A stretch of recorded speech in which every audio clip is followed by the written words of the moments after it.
સાથે અત્યારે JM financial સર્વિસીસના Tejas Shah જોડાઈ ગયા છે. તેજસજી, સ્વાગત છે આપનું CNBC બજારમાં.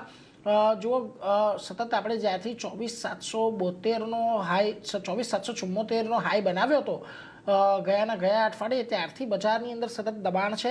આજે અત્યારેની પરિસ્થિતિમાં 24,300ની નીચે નિફ્ટી કામ કરી રહ્યું છે. કઈ રીતે હવે આ સપ્તાહ માટેનું તમે અહીંયાથી આઉટલુક ધરાવશો? શું રણનીતિ અહીંયાથી નિફ્ટી બેંક બંનેની અંદર રાખવી? ગુડ મોર્નિંગ નીરજજી અને તમામ દર્શકોને મારા નમસ્કાર. નિફ્ટીની આપણે વાત કરીએ તો નિફ્ટીમાં એક ફ્રાઇડે એક ડોજી કેન્ડલ બની હતી અને આજે ડોજીનો લો બી બ્રેક કર્યો છે. સો ઇન્ટ્રાડે માટે તો મને લાગે છે કે થોડું પ્રેશર બની રહેશે. આજનો હાઈ જે 24,360ની આજુબાજુ છે એ કુદાવે નહીં ત્યાં સુધી પ્રેશર બની રહેશે. નીચેમાં 24,190થી લઈને 24,200 સુધીના લેવલ આવી શકે છે આવનારા 1 થી 2 દિવસમાં. બેંક નિફ્ટીની વાત કરીએ તો બેંક નિફ્ટીમાં બી આજે એક્ઝેક્ટલી 50 દિવસની મૂવિંગ એવરેજનો સપોર્ટ લઈને થોડું સ્ટ્રેન્થ બતાવી છે. તો આજનો જે લો છે એ ક્રુશિયલ રહેશે 57,155 57,160ની આજુબાજુ.